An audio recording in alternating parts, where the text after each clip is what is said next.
Welcome to the most wonderful real estate podcast ever, the show that gives you the lowdown on how to become a successful real estate entrepreneur. With more than 30 years of experience, America's top female real estate investor Dwan is an expert in financial freedom and turning dreams into realities. Now's your chance to become a Dwandernaire with the help of Dwan. Here's to a flaming hot foreclosure market with the help of Dwan. Cheers.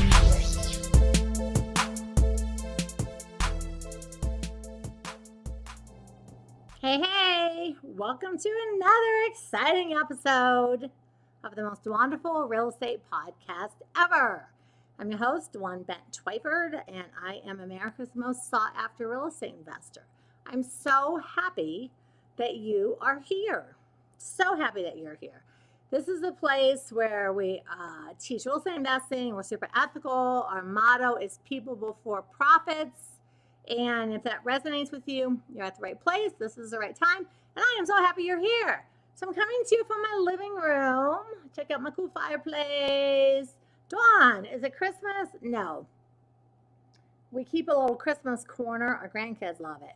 And my husband and I are like super crazy Christmas people. So we have a little snowman family and a little moose family and little Santas and, you know, our life-size Santa. If he actually has a button, if you click it, he moves and he sings. But I'm sure none of us want to see that today. It's super cute, though. And the beautiful outside. And I'm just so excited to be doing these podcasts up here in my living room. Very exciting. All right, so we're going to read a 5-star review. This one is from Thomas Richards. These are all from iTunes people. It says, I've been a listener for over 6 months now. Very good advice, interviews, and educational segments. Thanks for all the insight you have offered. Thank you, Thomas. I love 5-star reviews. If you would like a chance to have your review read, you have to leave 5 stars and write something great. And I will print them out. I have a company that sends me my reviews once a week. I have over 1,050 5-star reviews. I mean, think about that. Do you know how many 5-star reviews that is? Yes, one. That's 1,050. But I mean, seriously, in the podcasting world, to have 1,000 5-star reviews and people that took the time to write, it is seriously astronomical. And people are all now they're like, hey, I see you have so many reviews. I want you to be on my show. So thank you for all your reviews because it's helping me get booked on other people's shows. So I'm super excited about that. Okay, so October, we're talking about the 4 best exit or real estate investing strategies. Last week we talked about buy and hold, which is not an exit strategy, but it's a long term. And buying and holding, gosh darn, it's just such a good thing to do. It really is a good thing to do. So this week, we're going to talk about quick flips. Quick flips, wholesaling, flipping, whatever you want to call it. Technically, it's called wholesaling. Now, why is the last quarter so good for all real estate investing? Well, short sales, which we're going to talk about, the banks are trying to clean up the books and get things off the books. And the mindset of the homeowner, so you have to put yourself into the homeowner's shoes. And the mindset of the homeowner, this is what they're thinking. I didn't make payments through the whole COVID thing. I was on a forbearance agreement. I can't catch my payments up now. The holidays are coming. People are thinking about the holidays already. I don't know what I'm going to do. My kids, me, us, my spouse, my dogs, where are we going to live? What's going to happen? We don't know. And so people are starting to really feel the pressure of the holidays, even though it's October. And, Halloween is coming up. And I think the day after Halloween now, they start putting out Christmas stuff. It's like, I don't know what happened to Thanksgiving. It just went from Halloween straight to Christmas as far as all the marketing goes. But people are feeling the pressure. So if someone puts a house on the market in the 1st of October, and let's just say it sells in the first week, then to close it is going to be the middle of November, which is right around Thanksgiving. So people like to move over. Christmas is a big holiday for moving. A lot of people move in the summer to get their kids in the fresh school or they move over Christmas break to start their kids with a new semester at a new school. And it really weighs a lot on people. And the fact that the holidays are coming and people are feeling stressed about it, it weighs on people all the time, but it super weighs on people at the crack of fall. So leaves are changing. Like, let's see, I have so many pine trees, they don't change. Out in my yard, we have a ton of aspen trees, and they're already changing. Leaves are changing, leaves are dropping. I mean, it's happening. So subconsciously, people are like, oh my gosh, the holidays are coming up. I don't know what I'm going to do. Like last year, we didn't have to make a payment because it was COVID. And now this year, we have to make payments and we can't. And so it's a good time. First of all, it's a good time to be a real estate investor. There's so many people that you can help. And as I said to you a million times, because I've been doing this for 3 years now, our motto is people before profits. So with that being the deal, people before profits, let's just think, how do we help people right now? And when you always do the right thing, helping people, then the profits just come. Now, it really does happen that way. You just do good and good things happen. And some people, oh, I do good all the time, nothing good ever happens to me. I don't think so. If you just are a good person, you do good things, you do everything with the right mindset, good things do happen to you. All right, so why is wholesaling good?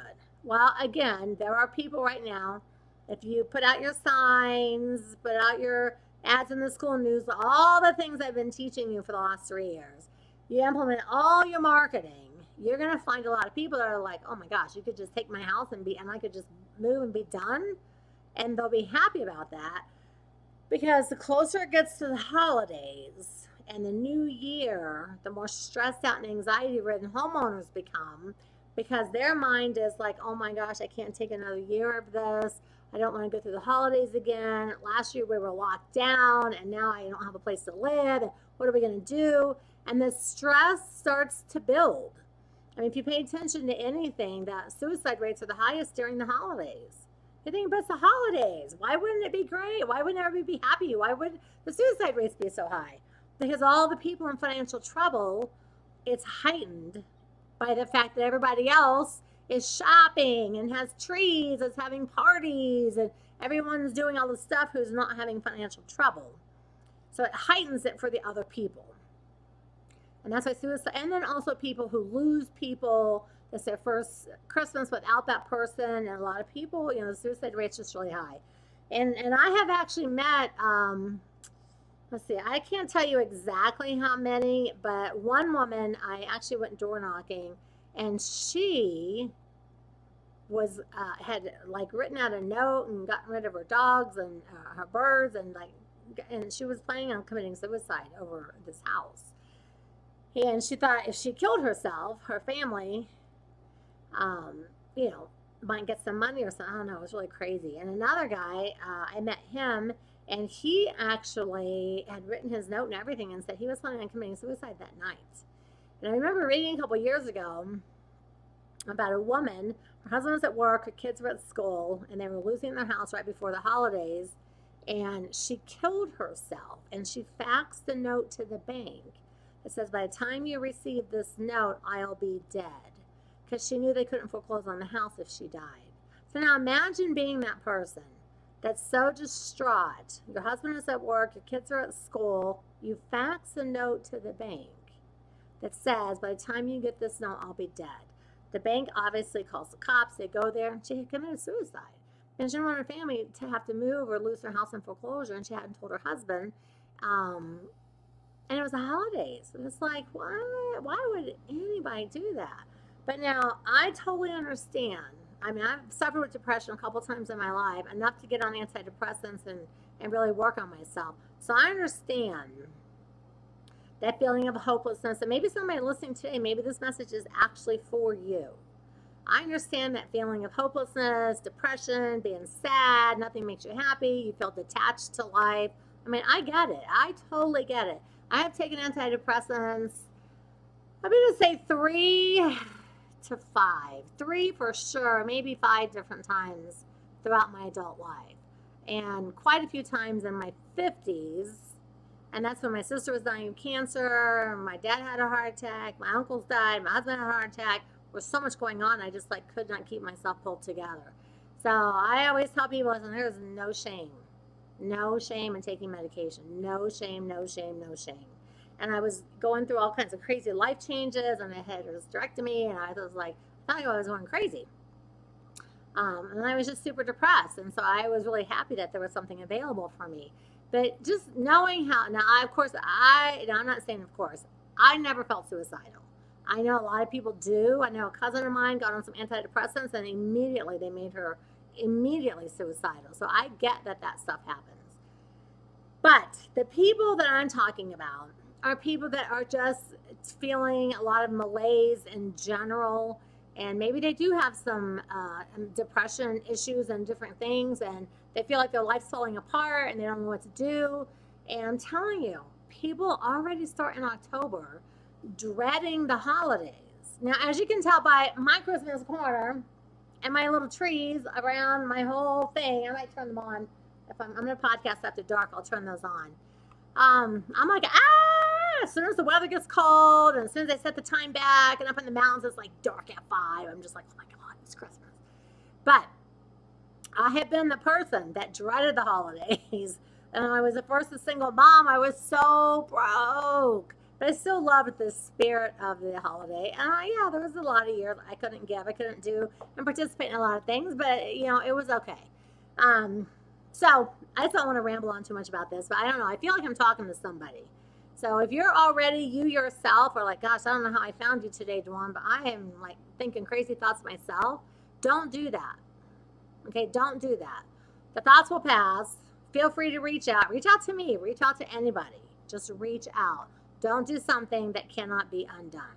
That old saying, and I don't even know how many years ago it started. I remember seeing it on TV, maybe as early as the 70s or the 80s, saying suicide is a permanent solution to a temporary problem. And I never understood that until I started having my own depression issues, and I was just like, yeah, I totally, fully understand what that means now. So whoever's listening to me that needs to hear this, don't do anything that you'll regret, because, I wouldn't not even know to regret it. But the problem with suicide is that it leaves a lot of pain in your family history. I have a history of that in my family, and it just leaves nothing but questions and pain for everybody else that's left. So if you are a person, I don't even know I'm rolling on this right now. Somebody has to hear this, I guess.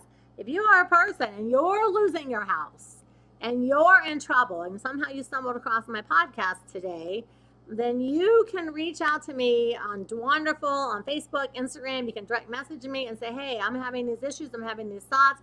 I'm losing my house. Do you have someone in my area that can help you? So I have students in all 50 states, all of the states, including Alaska and Hawaii, all of the states, Puerto Rico, everywhere, all the states. I have lots of investors that I know, and we can help you over here at Dwanderful too. So somebody just reach out to me. All right.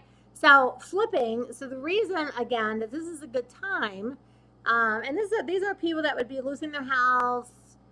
Maybe they don't have enough equity, so you need to do a short sale first. It's the last quarter. Banks are really keen on doing short sales pretty quickly in the last quarter. But there are a million investors out there who didn't miss a beat during COVID.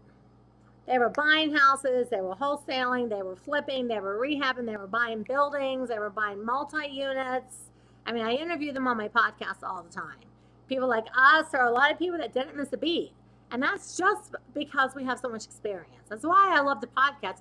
I've been investing in real estate for over 30 years. I know, look at me. It's like, oh my God, Dwan, you're just barely over 29. 30 years. So crazy, isn't it? My daughter is 32. So it's like, holy cow, I have been investing. I am OG. Like for real. OG gangster investor. So there's not any kind of a market I haven't seen. Now, I will say, COVID was really like, wow, I don't know. And I did a lot of Facebook Lives. I thought, this will just last a couple months. Don't worry about it. Everybody keep rolling. Because I thought I did 40 days. They're on my YouTube channel. I did 40 days every day and telling people just keep rolling. It'll be fine. It'll be fine. It'll be fine. And then like the country got closed down. All this crazy stuff happened. But investors with experience and my listeners, we just kept rolling. So I am encouraging you too. It is coming up into, it is officially the fall, and we're rolling up into the holidays and all the different things. And when you find anyone in distress, flip it. If you don't have the money to keep it for yourself, wholesale it to a rehabber or a landlord. Because let me tell you something, those people are standing by with money. Okay? All right, now our, I'm sorry, I got a little bit preachy there for a minute about depression. I just really got put upon my heart that somebody needed to hear that. And it's okay. Listen, it's okay. If any person tells you they've never been depressed their entire life, I think they're lying to you. I don't know anyone that hasn't struggled at some point in their life. And maybe for you it's been a lifelong struggle, but we really are here for you. Just reach back. So my life equity this week is going to be physical. I'm going to make it physical because the holidays are coming up, and I think most people gain the standard 10 to 15 pound holiday weight. We start eating all the candy at Halloween, then we have Thanksgiving, then we have Christmas, then we have Christmas parties, then we have New Year's. Next thing you know, everybody's New Year's resolution is like, oh my God, I need to lose weight. Oh, I gained so much holiday weight. So it happens all the time. So let's just start. Simply just walk in place. Just whatever you're doing, if you're watching TV, you're talking on the phone, put some headsets on, and just walk in place for 10 minutes a day. You can get I don't even know, probably 1,000 steps in 10 minutes. I don't have my Fitbit on. Just walk in place and just shake your hips, shake your shoulders, and walk. Just woo-hoo, just for 10 minutes. And let's try to stave off that holiday weight that is approaching. So you can reach me at dwanderful.com, and I've got 4 free ebooks. Opt in, be on my calls, be on my webinars, just be a part of everything, okay? And hit me up at Dwanderful anywhere. And Dwantastic on TikTok. I'm ready to commit to myself. I'm gonna really learn TikTok this month, actually. I'm gonna start TikToking on my own without my daughter helping me. So we'll just see how that goes. And I'm Dwantastic over at TikTok. So you'll have to check me out throughout the month and see how I'm doing. I need a lot of help, I'm telling you right now. But I'm going to go for it. What the hell? I figured out how to do podcasting. I can figure out TikTok too. All right. The truth is in the red letters. We'll be back. Same bat time, same bat channel. Ciao. Thank you for dropping by to the most wonderful real estate podcast ever, making real estate investment wonderful each and every time. And for more information on how to make your real estate dreams a reality, keep an eye on dwanderful.com and be sure to become a member.